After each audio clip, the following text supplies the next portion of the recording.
Hi everyone. ఈరోజు మన శారీ ప్రిప్లేటింగ్కి ఏమేమి ప్రోడక్ట్స్ కావాలైతే చూద్దాము. ఫస్ట్ అయితే స్టీమ్ ఐరన్ బాక్స్. ఇది ఫిలిప్స్ కంపెనీదే 1900 సిరీస్ అయితే యూస్ చేస్తున్నాను. ఈ ప్రోడక్ట్ గురించి ఫుల్ డీటెయిల్ వీడియో అయితే పోస్ట్ చేస్తున్నాను. నెక్స్ట్ వచ్చి మన క్లయింట్ మెజర్మెంట్స్ కావాలి కాబట్టి ఇంచ్ టేపు. ఇది మెజర్మెంట్స్ అయితే ఇంచెస్లో తీసుకుంటాము. ఇప్పుడు నెక్స్ట్ ప్రోడక్ట్ వచ్చి పెక్స్. మనం శారీ మూవ్ అవ్వకుండా ఈ పెక్స్ యూస్ చేసి టేబుల్కి పెడతాము. సో శారీ అనేది కదలకుండా ఉంటుంది. ఎవరైనా గట్టిగా ఉండేటట్టు తీసుకోండి, అప్పుడు మనకు యూస్ చేయడానికి బాగుంటుంది.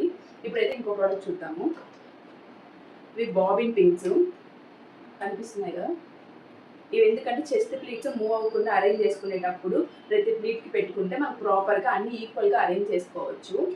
Next sari pins. Sari pins వచ్చి నేను సైజ్ 0 వాడుతున్నాను.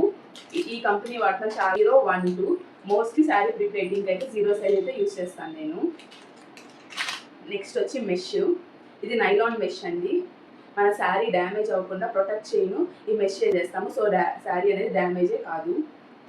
నెక్స్ట్ వచ్చి మెయిన్ బాక్స్ ఫోల్డింగ్ చేశాక మన శారీ కవర్స్ అండి. ఇవి 17x13 సైజు. ఇవి బాక్స్ ఫోల్డింగ్ యూస్ చేస్తాము. ఐరన్ టేబుల్ వాడతాము. మీకు కనుక వీడియో నచ్చినట్లయితే లైక్ చేయండి, షేర్ చేయండి. Thank you.